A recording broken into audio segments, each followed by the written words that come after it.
ओम शांति। 18/1/24। मीठे बच्चे, बाप की दिल अंदर बच्चों को सदा सुखी बनाने की फर्स्ट क्लास आश रहती है। बाप यही चाहते हैं कि मेरे बच्चे लायक बन स्वर्ग के मालिक बने। ओम शांति। बच्चे जानते हैं, अभी भगवान सम्मुख बैठकर हमको ज्ञान डांस के गीत सुनाते हैं या ज्ञान की डांस कराते हैं। इस ज्ञान डांस से तुम देवताओं मौफिक सदा सुखी और हर्षित रहेंगे। भगवान को ही बेहद का बाप या विश्व का रचयिता कहा जाता है। आत्मा समझती है बाबा हमारे लिए स्वर्ग की सौगात लाए हैं, वही रचयिता है। कौन सी सौगात लाए हैं? हमारे लिए। सिर्फ किसके लिए? सौगात माना गिफ्ट, स्वर्ग की सौगात माना स्वयं स्थिति में किस विधि से हम टिके, वो हमारे लिए सौगात लाए हैं। उसके लिए बाबा को ज्ञान की डांस करनी पड़ती है। तो बाबा ने कहा, आत्मा समझती है बाबा हमारे लिए स्वर्ग की सौगात लाए हैं, वही रचयिता है। स्वर्ग का मालिक बनाने के लिए राजयोग सिखाते हैं। कहते हैं बाप को और विश्व के मालिक पने को याद करो। बाप बेहद का मालिक है तो जरूर बेहद की बड़ी दुनिया ही रचेंगे। एक वाणी में बाबा ने कहा था, कोई छोटा सेंटर हो लेकिन वहां पे स्टूडेंट कैसे हो? सब महारथी। तो बाबा उसको क्या समझते हैं कि ये बहुत बड़ा सेंटर है। ये साकार मुरली का महावाक्य है। तो बाबा बेहद के क्या बोला यहाँ पे? बड़ी दुनिया ही रचेंगे ना। माना जो श्रेष्ठ आत्माएं हैं वो बहुत कम होती हैं। क्वालिटी और क्वांटिटी होता है ना। तो क्वालिटी वाली आत्माएं तो बड़ा पार्ट बजाने वाली तो बेहद की बड़ी दुनिया हो गई। तुम बच्चों के लिए सारी विश्व ही घर है, अर्थात पार्ट बजाने का स्थान है। बेहद का बाप आकर के बेहद का विश्व अथवा घर बनाते हैं, वह है स्वर्ग। तो ऐसे बाप का बच्चों को कितना शुक्रिया मानना चाहिए। विश्व का रचता बाप डायरेक्ट समझा रहे हैं, हम तुमको विश्व का मालिक बनाने आया हूं। तो तुम्हारा स्वभाव बहुत फर्स्ट क्लास चाहिए। बाबा को शुक्रिया करते हैं। सारे दिन में याद आता है बाबा को थैंक्स करने का किसी को? सुबह सुबह एक बार। कोई शुक्रिया की बात ही नहीं है। क्यों? क्योंकि पुरुषार्थ कर रहे हैं और अपने ही पुरुषार्थ से बाप से वर्षा ले रहे हैं। तो स्वराज्य तो हमारा जन्म सिद्ध अधिकार है, तो अधिकार के लिए थैंक्स करना होता है। विश्व का रचता बाप डायरेक्ट समझा रहे हैं, हम तुमको विश्व का मालिक बनाने आया हूं। तो तुम्हारा स्वभाव बहुत फर्स्ट क्लास चाहिए। तुम्हारी चलन ऐसी होनी चाहिए जो सब कहें कि यह तो जैसे देवता है। संपूर्ण देवता नहीं है क्योंकि अभी पुरानी दुनिया में, लेकिन यह तो जैसे कि देवता है। इसका फ्यूचर कहते हैं ना, लालने के पांव पालने में दिखते हैं। इसके फ्यूचर ये दिखता है कि ये जैसे दिव्यता बढ़ती जा रही है। दिव्यता कहाँ से दिखाई देती है? किसी में दिव्यता है कि नहीं कैसे पता चलता है? दृष्टि में परिवर्तन आता है, चलन में, बोल में। आत्मा कहाँ निवास करती है? यहाँ भ्रुकुटी के बीच में। सबसे ज्यादा नजदीक कौन है ज्ञानेंद्रियों में आत्मा के? आंख। तो बाबा ने निशानी बताई, योगियों के नेत्र कैसे हो जाते? एक टिक। दृष्टि ही सबसे ज्यादा धोखा देने वाला अंग, लेकिन आत्मा के सबसे नजदीक भी है। तो जब आत्मा का सुधार होगा, जब वो स्व स्थिति में टिकेगी, तो दृष्टि से क्या पता चलेगा? दिव्य बन गई। दृष्टि कैसी हो गई? एकाग्र हो गई, रूहानियत आई। देवताएं नामी ग्रामी हैं, कहते हैं इनका स्वभाव एकदम देवताई है। बिल्कुल मीठे शांत स्वभाव के हैं। देवताई स्वभाव माना एक तो मीठा और दूसरा कैसा स्वभाव? मीठा और शांत। शांत स्वभाव है तुम्हारा? तो ऐसे बच्चों को बाप भी देखकर खुश होते हैं। बाबा स्वर्ग का मालिक बनाने आते हैं, तो तुम्हें कितना मददगार बनना चाहिए। सर्विस में आपे ही लग जाना चाहिए। ऐसे नहीं कि मैं थक गया हूँ, फुर्सत नहीं है। सर्विस में आपे ही लग जाना चाहिए। समय पर सब काम करने में कल्याण है। समय पर सब काम करना, ये भी क्या है, एक संस्कार होता है आत्मा का। इसको कहते हैं पंक्चुअल। जो काम जिस समय तक हो जाना है उसको उस समय तक करने में ही कल्याण है। तो जो स्टेज की बात आएगी, पुरुषार्थ करके इस स्टेज तक पहुंचना है, तो जो टारगेट फिक्स करोगे उस डेट तक आपको उस लक्ष्य तक अपने पहुंचना ही है, क्योंकि आपका स्थूल में भी वही संस्कार है। यज्ञ सर्विस का इजाफा शिव बाबा देते हैं। जो भी आप सर्विस करते हैं उसका इजाफा, माना इजाफा क्या होता है समझते हो ना? जो भी उसका नफा होना चाहिए, जो भी उसका आपको रिटर्न मिलना चाहिए, वो शिव बाबा देते हैं। बाबा बच्चों की दैवीय चलन देखते हैं तो कुर्बान जाते हैं। क्यों? क्योंकि बाबा ने हमारी आसुरी चलन भी देखी है। तो जब वो हमारी दैवीय चलन देखते हैं तो और ज्यादा खुशी होती है। कोई शुरू से ही दिव्य स्वभाव वाला हो तो बचपन से ही दिखाई देता है बहुत अच्छा है, एकदम शांत है। और बाबा कुर्बान जाते हैं। कुर्बान उसके ऊपर जाया जाता है जो असंभव को संभव करके दिखाता है, जिससे बिल्कुल उम्मीद नहीं थी कि ये संस्कार मेरा कभी जाएगा, लेकिन बच्चे ने बहुत मेहनत की। तो बाबा क्या करते हैं, ऐसे बच्चों पे कुर्बान जाते हैं। तुम बच्चे इस पढ़ाई से कितनी ऊंची कमाई करते हो, तुम पद्मा पदम पति बनते हो, बाबा तुम्हें कितना धनवान बनाते हैं। बाबा तुमको अखूट खजाने में ऐसा वजन करते हैं जो 21 जन्म साथ रहेगा। वो लोग वजन करते हैं ना, एक तरफ सोना चांदी ये सब रखते हैं, दूसरी तरफ तो बाबा हमें ऐसा वजन करते हैं जो 21 जन्म हमारे साथ रहेगा। वहां दुख का नाम नहीं, कभी अकाले मृत्यु नहीं होगा, मौत से कभी डरेंगे नहीं। यहाँ कितना डरते हैं, रोते हैं, तुमको तो खुशी है। यह पुराना शरीर छोड़ जाए, नई दुनिया में प्रिंस बनेंगे। वो लोग मरने से कितना डरते हैं। बाबा ने कहा है पूरी श्रीमत पे चलना, अर्थात अर्थात क्या, जीते जी मरना। पुरानी दुनिया वाले मरने से कितना डरते हैं। श्रीमत के सब महावाक्यों को वैसे के वैसे फॉलो कर सकते नहीं कर सकते। ब्राह्मणों की दुनिया की बात है ना। और तुमको क्या होता है, खुशी होती है कि जल्दी से ये पुराना शरीर, मतलब पुरानी प्रकृति जिसमें रोग हैं बीमारियां हैं, ये छूटे और हमारा नया शरीर बने। और हमारी प्रकृति माना जो स्वभाव संस्कार है वो भी कैसा बन जाए, एकदम नया। पुराना सब छूट जाए, मतलब मर जाए हम। जो कुछ भी पुरानापन है मन बुद्धि में उससे हम छूट जाएं, तो जैसे नया जन्म हो गया। यहाँ कितना डरते हैं, रोते हैं, तुमको तो खुशी है। यह पुराना शरीर छोड़ जाए, नई दुनिया में प्रिंस बनेंगे। तुम इस पुरानी दुनिया से ममत्व मिटाते रहो, इस देह को भी भूलते जाओ। हम आत्मा इंडिपेंडेंट हैं। बस एक बाप के सिवाय और किसी की याद ना आए। जीते जी जैसे कि मौत की अवस्था में रहना है। और वो लोग जो पुरानी दुनिया में है वो मरने से कितना डरते हैं। और बाबा क्या बता रहे हैं, तुमको जीते जी कहाँ जाना है, नींद में। वो तो बहुत आसान है। जीते जी कहाँ जाना है, मौत की अवस्था में जाना है, मौत में नहीं जाना। क्या बोला, मौत की अवस्था क्या होती है? मौत की अवस्था, मौत के बाद जो अवस्था होती है, वो जो देह पड़ी हुई है उसको कोई गाली दे, कुछ बोले उल्टा सीधा, उसको कोई फर्क पड़ता है? कैसी अवस्था है, मौत की। ऐसे जीते जी मौत की अवस्था में जाना है, आसान बात नहीं। आसान, अच्छी लगती है वो अवस्था, इतनी अच्छी लगती है। बाबा कह रहे हैं वो लोग मरने से कितना डरते हैं, और तुम चाहते हो हम जीते जी जितना जल्दी हो जाए हम मर जाए, ऐसा चाहते हो ना। जैसे कि मौत की अवस्था में रहना है, इस दुनिया से मर गए। कहते भी है ना, आप मुए मर गई दुनिया। आत्मा इंडिपेंडेंट माना स्वतंत्र हो जाए, स्वतंत्रता दिवस मनाते हैं ना, तो आत्मा स्वतंत्र हो गई। बाहर का कुछ भी आत्मा के ऊपर प्रभाव ही नहीं डाल रहा। इसको कहते हैं कर्मातीत।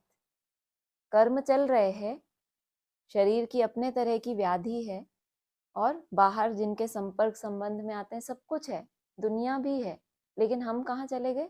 मर गए, आत्मा इंडिपेंडेंट हो गई, कोई प्रभाव ही नहीं पड़ रहा आत्मा के ऊपर इस दुनिया का। कहते भी है ना, आप मुए तो मर गई दुनिया। शरीर के भान को उड़ाते रहो, एकांत में बैठ यह अभ्यास करो बाबा, बस अभी हम आपकी गोद में आए कि आए। शरीर के भान को उड़ाते रहो, माना भान को उड़ाना तो मुश्किल, क्या करे? आत्मा ही जैसे कि हवा में लहराता हुआ एक अति सूक्ष्म कण है, तो क्या हो गया? भान ही उड़ गया। शरीर को ऐसे भूलो, एक एक करो, आत्मा ही अलग हो गई तो सब कुछ भूल गया ना उसको, तो इंडिपेंडेंट। एक की याद में शरीर का अंत हो, इसको कहा जाता है, एक की याद में शरीर का अंत हो तो क्या कहा जाएगा इसको? एकांत। मीठे बच्चे, तुम जानते हो कि ऐसी ऊंची पढ़ाई पढ़ाने वाला कौन है? इस चैतन्य डिब्बी में चैतन्य हीरा बैठा है। डिब्बी भी कैसी? चैतन्य, और हीरा भी चैतन्य। वही सतचित आनंद स्वरूप है। सत बाप तुम्हें सच्ची सच्ची श्रीमत देते हैं। बाप के बने हो तो कदम कदम श्रीमत पर चलना है, चुप रहना है और पढ़ना है। अभी पढ़ाई पढ़ रहे हैं तो कोई बोल रहा है क्या मेरे अलावा? आप लोग कोई बोल रहे हो? चुप ही हो ना सब, चुप रहना है और पढ़ना है, तो हम तो चुप ही हैं, फिर क्यों ऐसा बोल रहे हैं?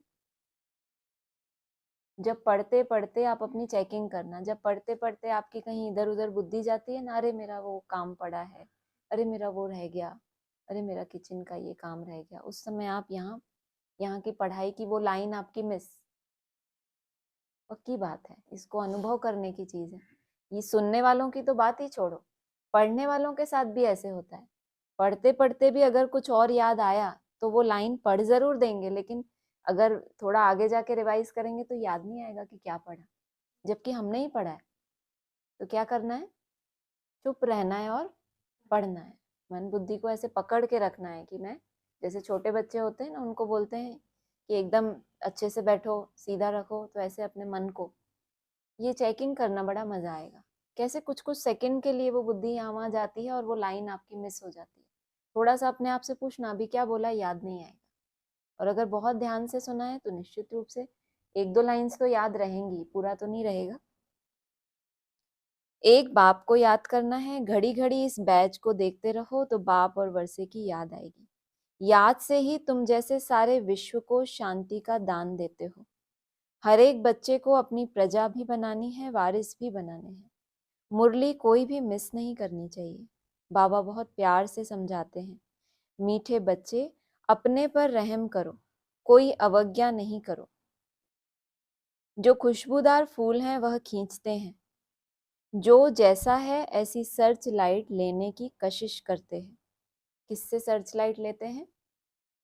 बाप से। बाप जब कहते हैं ना, ये क्या है, किरणें निरंतर फैलती ही रहती हैं। एक बार एक मुरली में बाबा ने कहा था कि परमात्मा की करंट निरंतर फैल रही है। एक ही बार तो आता है ना संगम पे, तो उसकी करंट निरंतर फैल रही है। तो बाबा ने क्या कहा, जो खुशबूदार फूल हैं वो क्या करते हैं, उस करंट को खींचते हैं। जो जैसा है ऐसी सर्च लाइट लेने की कशिश करते हैं। खुशबूदार गुणवान बच्चों को देख प्यार में, खुशी में नैन गीले हो जाते हैं। किसके? सोचो आप।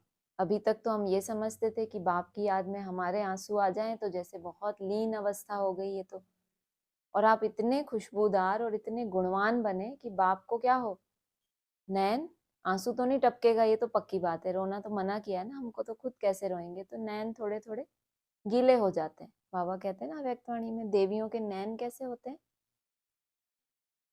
थोड़े थोड़े कैसे दिखाते हैं। माना एक सुंदर, एक शुभ चिंतन जब हम करते हैं, किसी भी तरह की एक बहुत सुंदर चिंतन में हम होते हैं, चाहे अपने प्रति चाहे भगवान के प्रति, तो आंखें कैसी होती हैं, भावनाओं में नम हो जाती हैं। कुछ तकलीफ होती है तो बाबा सर्च लाइट देते हैं। ऐसे जो खुशबूदार और गुणवान बच्चे हैं वो बाबा से मांगते नहीं हैं कि हमें ये तकलीफ है, हमें उसके लिए कुछ मदद करो। ऑटोमेटिक बाबा उनको सर्च लाइट देते हैं कि इतना बाप को याद किया है तो इनका अधिकार है बाप से वो सर्च लाइट खींचने का। बाबा समझाते हैं, मीठे बच्चे, तुम्हें इस पुरानी दुनिया में कोई भी आशा नहीं रखनी। अब तो एक ही श्रेष्ठ आश रखनी है कि हम तो चलें सुखधाम। कहाँ भी ठहरना नहीं है, देखना नहीं है, आगे बढ़ते जाना है।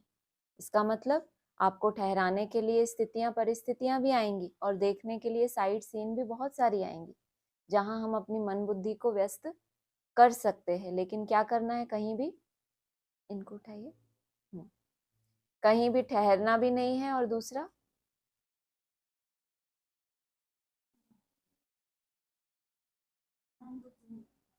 नहीं ठहरना नहीं है, और क्या नहीं करना, देखना नहीं है,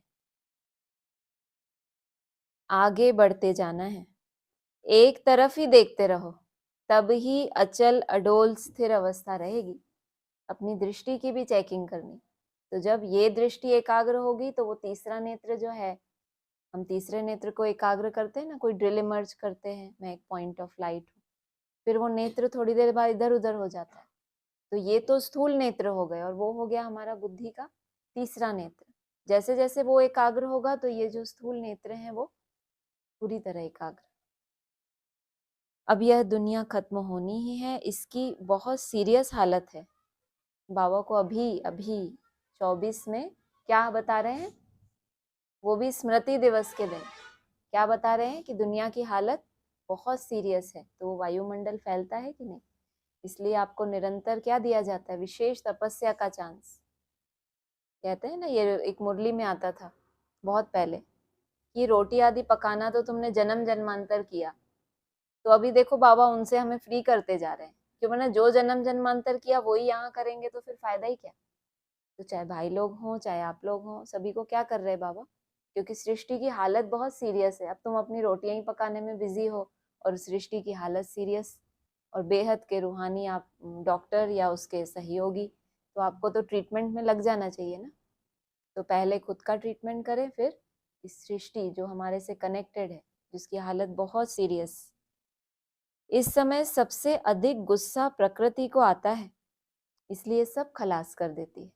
इसलिए हम प्रकृति से ही जुड़ रहे हैं कि भैया हमारे ऊपर गुस्सा ना करे। वो प्रकृति गुस्सा करती है, माना ये जो हमारी स्थूल प्रकृति है, ये 5 तत्व भी हमसे, हम इनके विपरीत आचरण करते हैं तो कोई ना कोई क्या आता है, रोग आता है ना।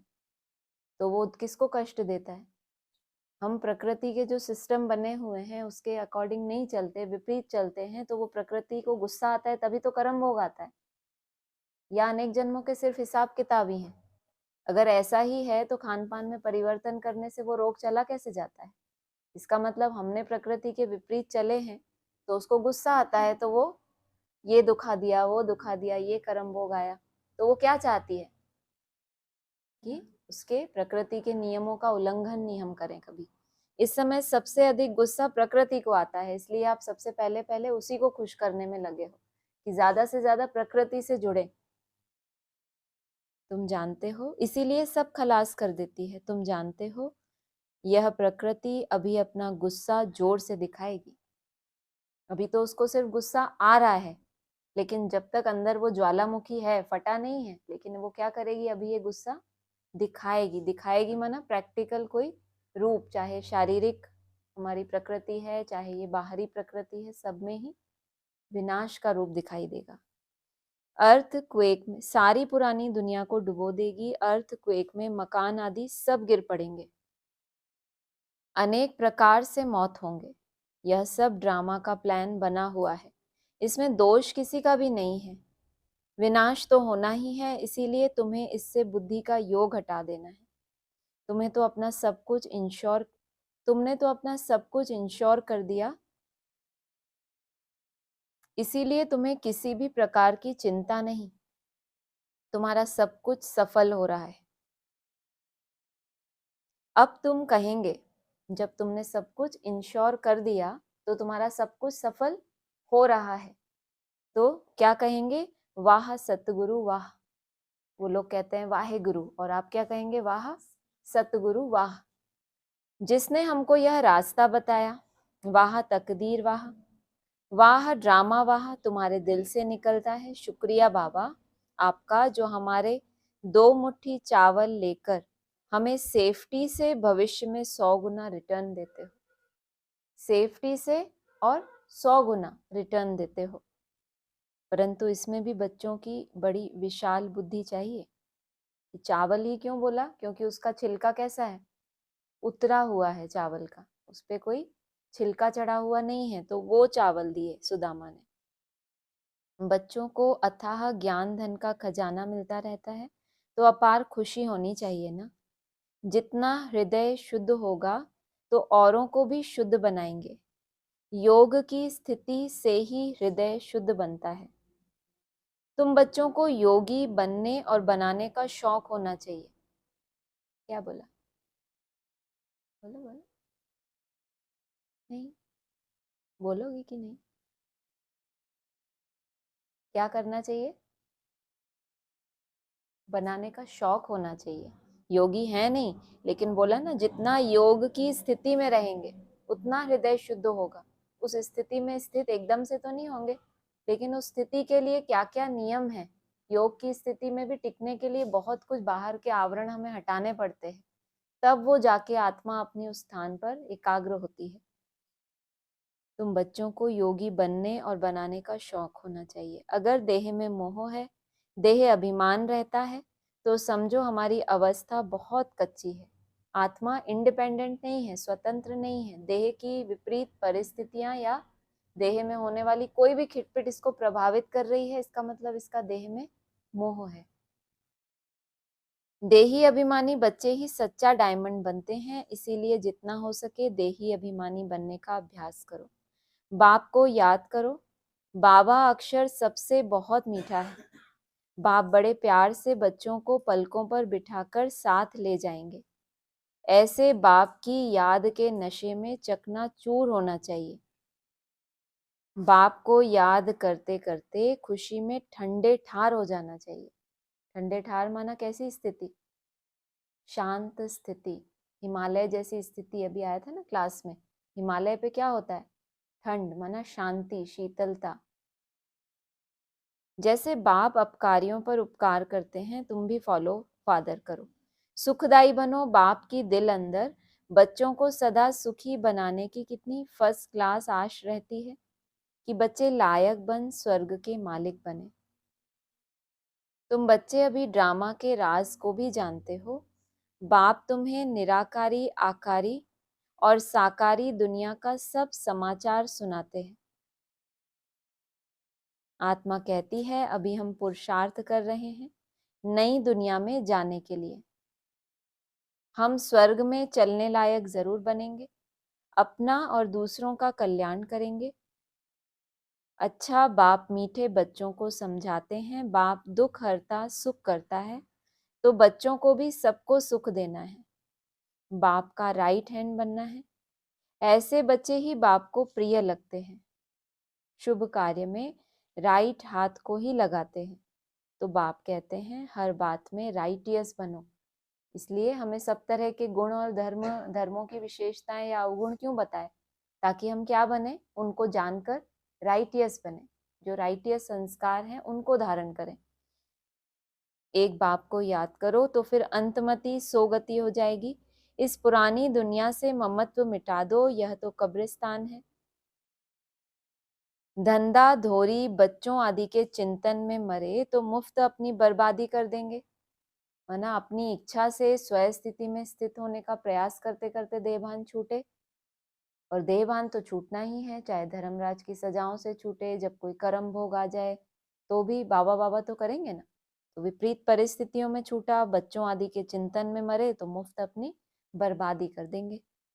शिव बाबा को याद करने से तुम बहुत आबाद होंगे। देह अभिमान में आने से बर्बादी हो जाती है, देही अभिमानी बनने से आबादी होती है। धन की भी बहुत लालच नहीं रखनी चाहिए।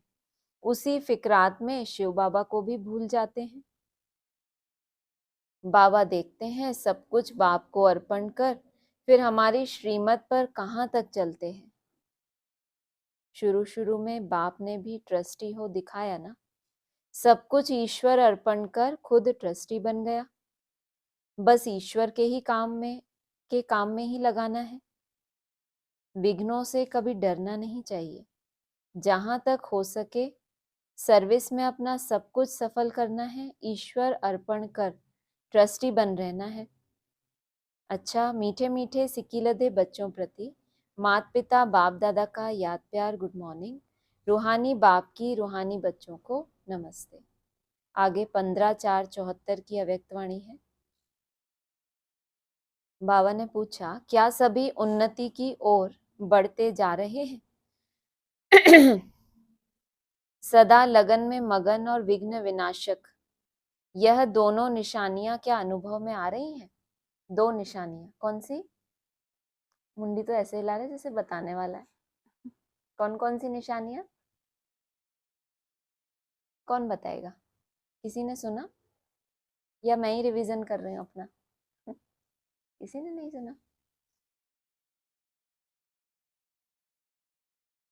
कोई बोल रहा है? हाँ जी, कौन बोल रहा है?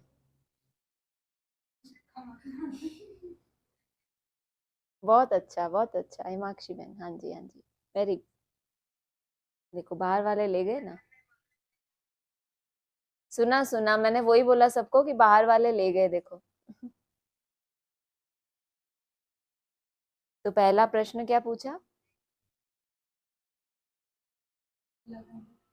ये पहला नहीं था। पहला प्रश्न क्या?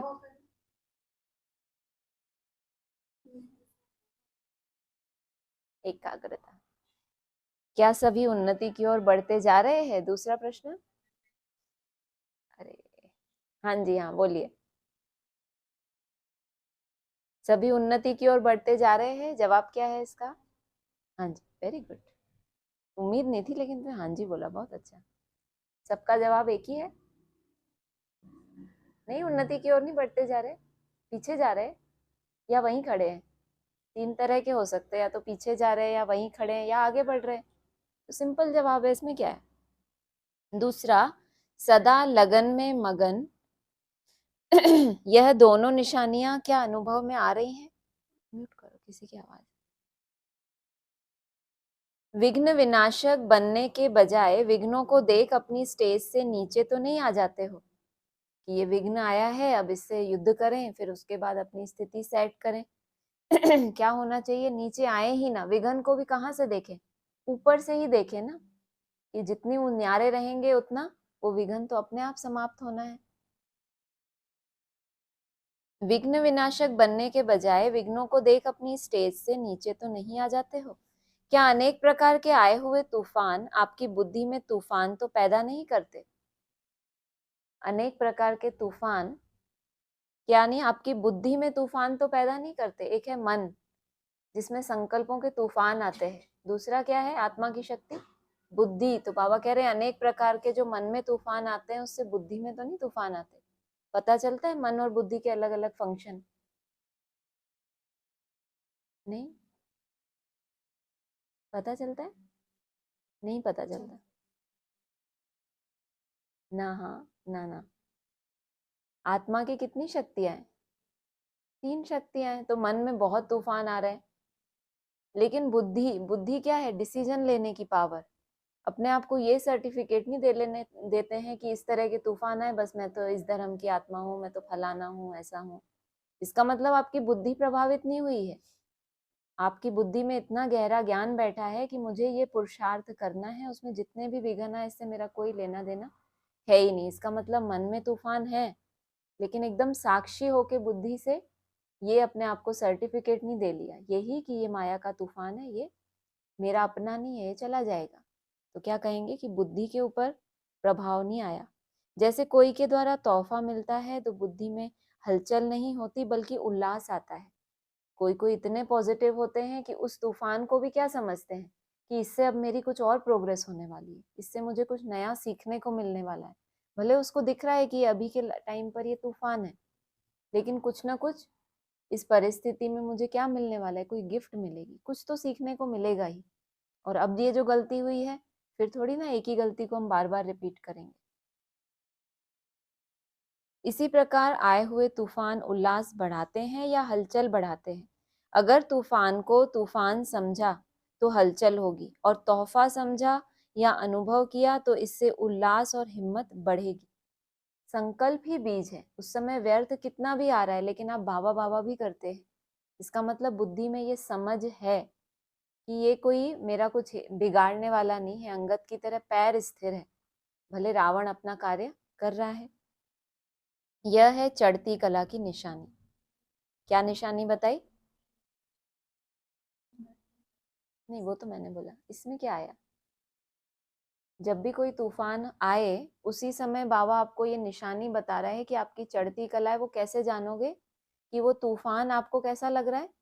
तोहफा, आपका उमंग उल्लास खत्म नहीं हो रहा कि इससे मुझे कुछ सीखने को मिलने वाला है।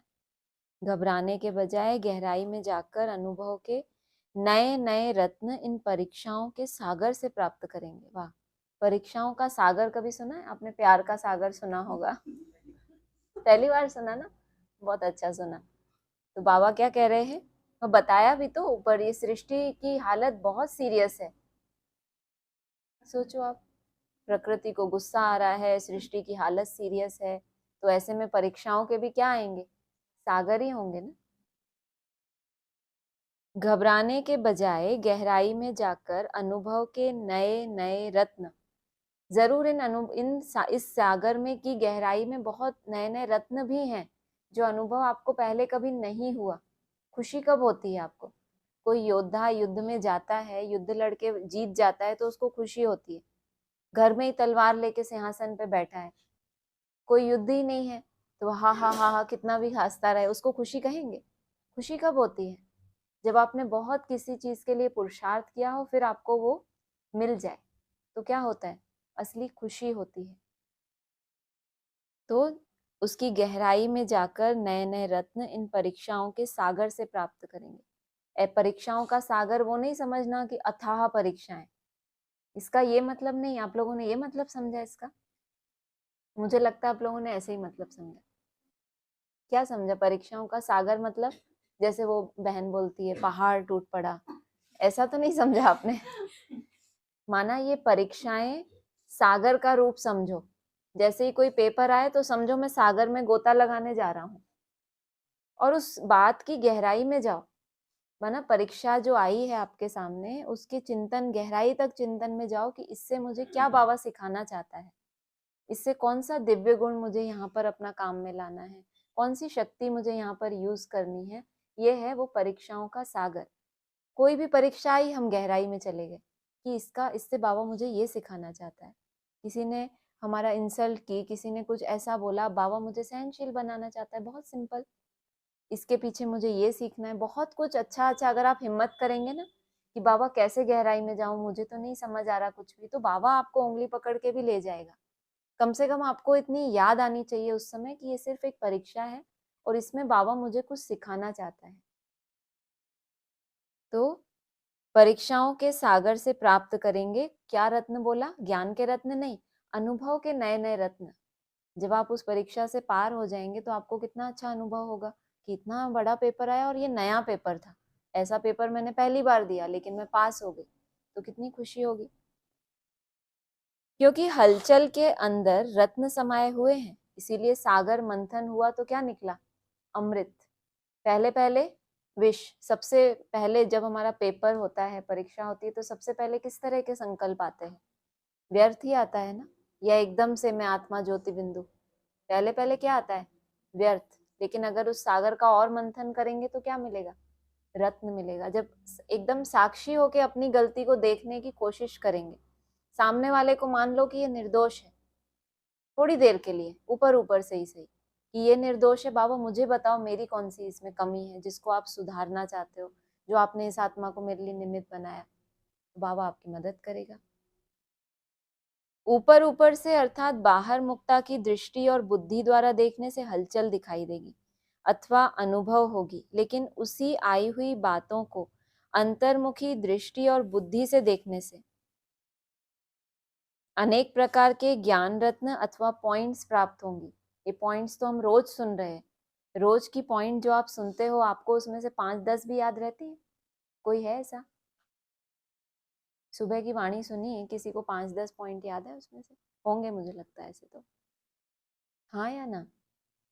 लेकिन बाबा ये कह रहे हैं कि सही समय पर बाप दादा की शिक्षा याद आ जाए। अभी तो ये शिक्षा मिल रही है, लेकिन अभी तो ये यूज की नहीं है। कोई चीज आप मार्केट से ले आए, आपके यूज की नहीं है तो अलमारी में रख दोगे ना। अब जब आपकी तबीयत खराब है, आपको वो चीज की जरूरत है, तो आपको याद ही ना आए कि अरे अलमारी में उस जगह पे वो रखी है। तो क्या होगा, उस समय पर अनेक प्रकार के ज्ञान रत्न आपको प्राप्त होंगे। कब? अगर अंतर्मुखी दृष्टि होगी और बुद्धि रखेंगे। जो अंदर है, जो संकल्पों की अंदर चिंतन चलता है, जिस प्रकार के संकल्प उस समय चलते हैं, उनको स्थिर करके अगर कोई भी बात को देखते या सुनते हुए आश्चर्य अनुभव होता है, अगर हैरान भी हो जाते हो कि हमें बहुत हैरानी होती है, तो भी वो आपकी फाइनल स्टेज नहीं है। ऐसा तो होना नहीं चाहिए। ड्रामा के होने पर अगर ऐसा भी संकल्प उत्पन्न होता है तो इसको भी अंश मात्र की हलचल का रूप कहेंगे। अब तक भी क्यों क्या का क्वेश्चन अगर उठता है तो इसका अर्थ है हलचल। जितना विघ्न आना आवश्यक है, उतना विघ्न विनाशक स्थिति में रहना यही हर्षित रहने का साधन है। माना अंदर में हल चल ही रहा है। हल चलता रहता है तो जमीन खुदती रहती है ना। ऐसा नहीं हुआ कि हल चल गया, जमीन हो गई, अब हमने बीज बो दिया, अब वो हो जाए। अभी हल ही चल रहा है, मतलब अभी मंथन ही चल रहा है। क्यों क्या कैसे के क्वेश्चन। उसके बाद क्या बोला? जितना विघ्नों का आना आवश्यक है, उतना विघ्न विनाशक स्थिति में रहना यही हर्षित रहने का साधन है। कोई विघ्न ही नहीं है और आप हर्षित हैं, वो नहीं कह रहे बाबा। विघ्न विनाशक स्थिति में रहना कि चारों तरफ विघ्न है, लेकिन मैं उस स्थिति में हूं कि मेरे ऊपर प्रभाव नहीं पड़ रहा, क्योंकि आत्मा को क्या बताया ऊपर? इंडिपेंडेंट, परे है इन सबसे। नथिंग न्यू, यह है फाइनल स्टेज। दो शब्दों की फाइनल स्टेज है आपकी। क्या दो शब्द? नथिंग न्यू, कुछ भी नया नहीं हो रहा। ड्रामा एक्यूरेट चल रहा है। यदि कोई भी हलचल का कर्तव्य करते हो या पार्ट बजाते हो, तो सागर समान ऊपर से हलचल भले ही दिखाई दे रही हो, अर्थात कर्मेंद्रियों की हलचल में आ रहे हो, लेकिन स्थिति नथिंग न्यू की हो। ये भी कैसी स्टेज है, कल्पना कर पा रहे? ऊपर से बहुत हलचल दिखाई दे रही है, सागर में लहरें उठ रही हैं बहुत ऊंची ऊंची। कोई सोचे ये कैसा सागर है, हम सोच भी नहीं सकते इतना गहरा होगा। क्यों? क्योंकि उसमें ऊपर से बहुत लहरें दिखाई दे रही हैं। तो बाबा कह रहे हैं ये है, यदि कोई हलचल का कर्तव्य करते हो, पार्ट बजाते हो, सागर समान ऊपर से हलचल भले ही दिखाई दे रही हो, अर्थात कर्मेंद्रियों की हलचल में आ रहे हो, लेकिन स्थिति नथिंग न्यू की हो। एकाग्र, एक रस, एकांत। क्या क्या बोला? एकाग्र एकाग्र एकाग्र तीनों बोला। अर्थात एक रचयिता और रचना के अंत को जानने वाले, त्रिकालदर्शी की स्टेज पर आराम से शांति की स्टेज पर स्थित है। अभी शांति की स्टेज पर स्थित होने के लिए क्या होता है? आराम से, एकदम बहुत आराम से, बहुत आराम। और कोई आराम से शांति की स्टेज पर? कभी कभी। या कर्मेंद्रियों की हलचल आंतरिक स्टेज को भी हिला देती है, जब स्थूल सागर दोनों ही रूप दिखाता है। स्थूल सागर माना जो चैतन्य सागर होगा, उसी की तुलना करेंगे ना। दोनों रूप दिखाता है आपको? नहीं, नहीं समझ में आता। सागर का रूप कैसा बताया? स्थूल सागर का ऊपर से लहरें उठती हैं बहुत ऊंची ऊंची, और अंदर से कैसा है? शांत है। तो वो आपको अपना रूप दिखाता है। तो क्या मास्टर ज्ञान सागर ऐसा रूप नहीं दिखा सकते? यह प्रकृति ने पुरुष से कॉपी की है। जो जड़ सागर है, उसने चैतन्य सागर के को क्या किया? कॉपी किया। आप तो पुरुषोत्तम हो। जब प्रकृति अपनी क्वालिफिकेशन दिखा सकती है, तो क्या वह पुरुषोत्तम नहीं दिखा सकते? अभी समय अति की तरफ बढ़ रहा है, सभी तरफ अति दिखाई पड़ रही है। अंत की निशानी ही अति है। जब हमारा भी पुरुषार्थी जीवन का अंत होगा तो कैसा होगा पुरुषार्थ? जैसा कभी भी ना किया हो। अति, अति से ही अंत होता है ना, तो पुरुषार्थ की इतनी अति हो कि सब विकारों का अंत हो जाए। तो जैसे प्रकृति समाप्ति की तरफ अति में जा रही है, वैसे ही संपन्न बनने वाली आत्माओं के सामने अब परीक्षाएं या विघ्न भी अति के रूप में आएंगे। इसीलिए आश्चर्य नहीं खाना कि पहले यह नहीं था और अब क्यों है। आपका क्या अनुभव है? पहले से ज्यादा विघ्न परीक्षाएं आती हैं या कम? कम आती है। इसका मतलब विघ्न विनाशक बनते जा रहे हैं। ऊपर यही तो बोला ना कि विघ्न विनाशक बनना अर्थात सदा हर्षित रहना। हर्षित तभी रहेंगे जब इस तरह के विघ्न हमें हैरान ना कर पाए। तो जरूर विघ्न आ रहा है, लेकिन आप विघ्न विनाशक बन रहे हैं। इसलिए आश्चर्य नहीं खाना कि पहले यह नहीं था अब क्यों है, यह आश्चर्य भी नहीं। फाइनल पेपर में आश्चर्यजनक बातें क्वेश्चन के रूप में आएंगी, तब तो पास और फेल हो सकेंगे।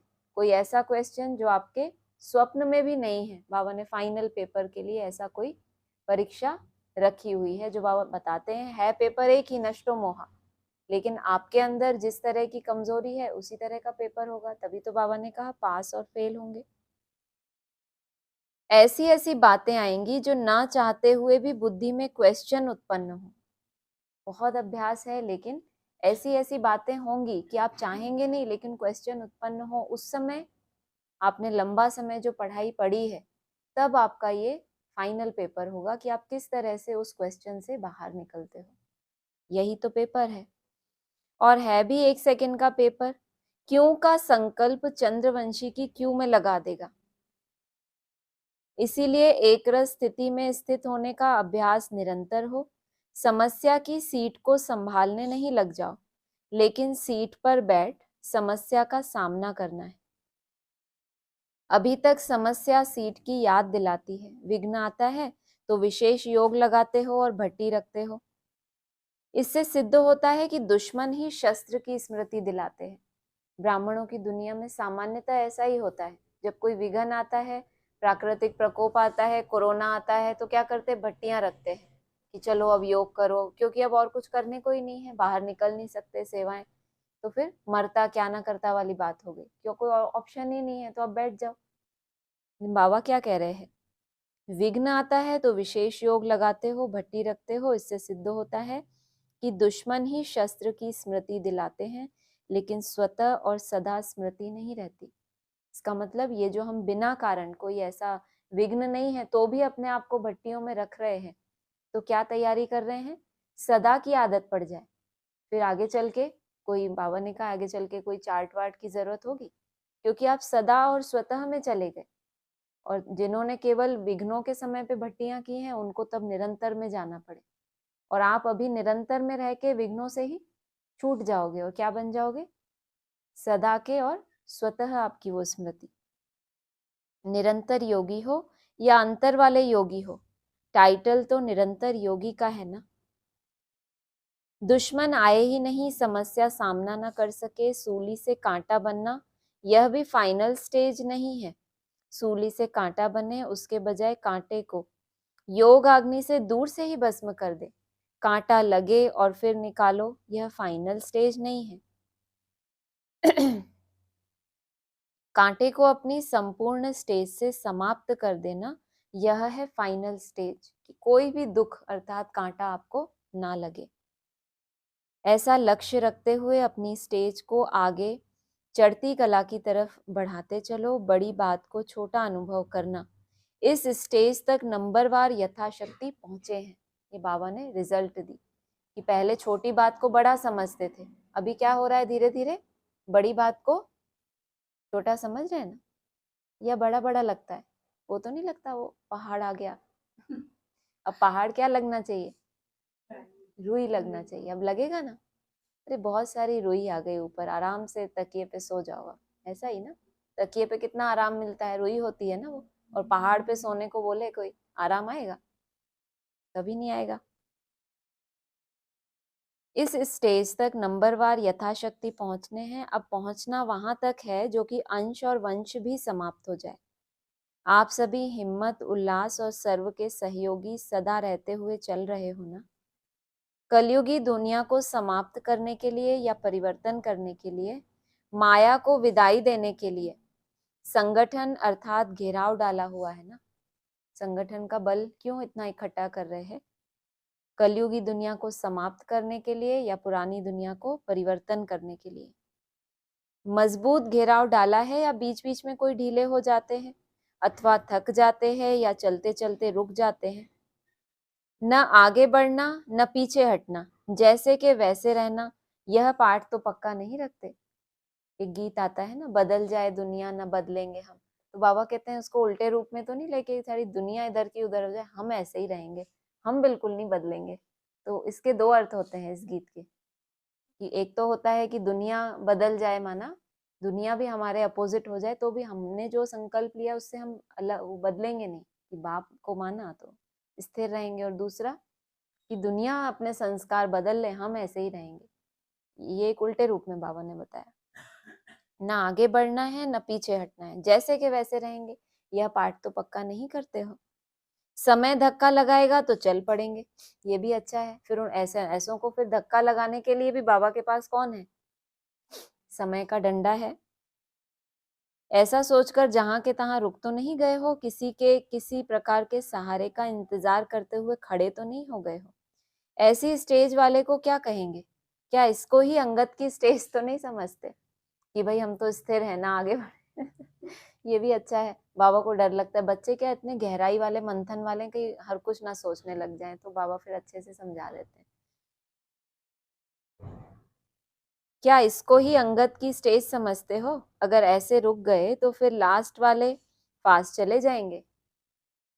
अंगत की तरह अगर रुके रहे, या हनुमान की तरह उड़ना है कि अंगत की तरह रुके रहना है? उड़ना भी तो है। वो तो सिर्फ माया रावण जो है उसकी सभा में पांव जमा दिया कि हिलेंगे नहीं, उसके बाद फिर उड़ना भी तो है। जब भी पहाड़ों पर बर्फ गिरती है और जम जाती है तो रास्ते रुक जाते हैं। फिर उस बर्फ को गलाने के लिए या उसे हटाने के लिए पुरुषार्थ करते हैं।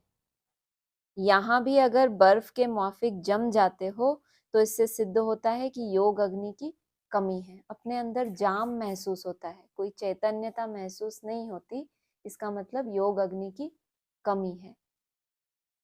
योग अग्नि को तेज करो तो रास्ता क्लियर हो जाएगा। मिली हुई हिम्मत और उल्लास के पॉइंट्स बुद्धि में दौड़ाओ तो रास्ता क्लियर हो जाएगा।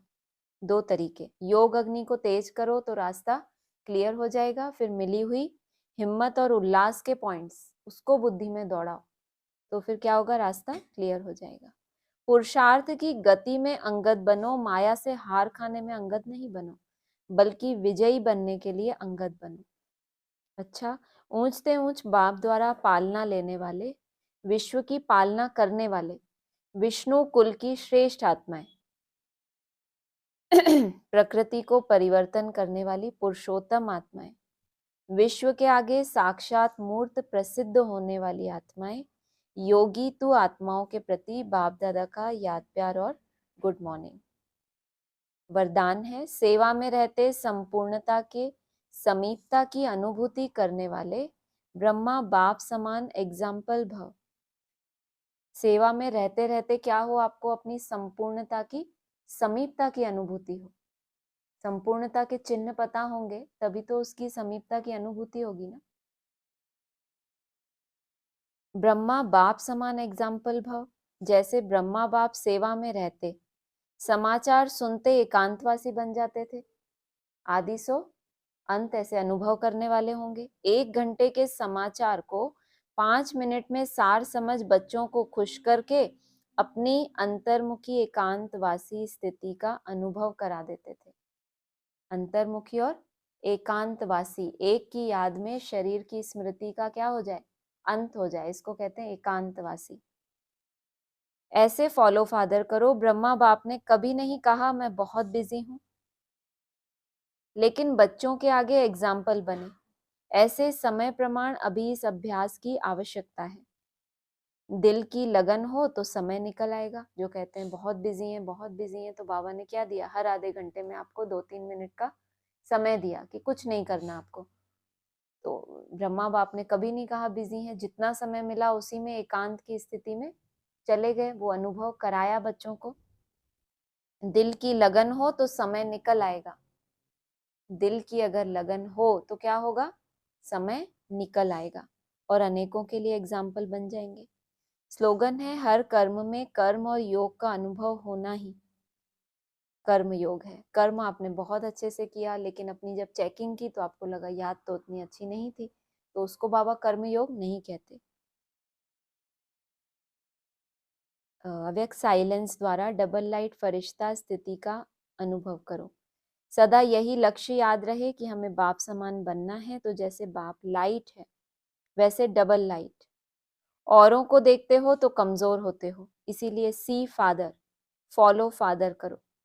उड़ती कला का श्रेष्ठ साधन सिर्फ एक शब्द है, सब कुछ तेरा। मेरा शब्द बदल तेरा कर दो। तेरा हूं तो आत्मा लाइट है, और जब सब कुछ तेरा है तो लाइट मना हल्के बन गए, बोझ कोई रहा ही नहीं। अच्छा, ओम शांति।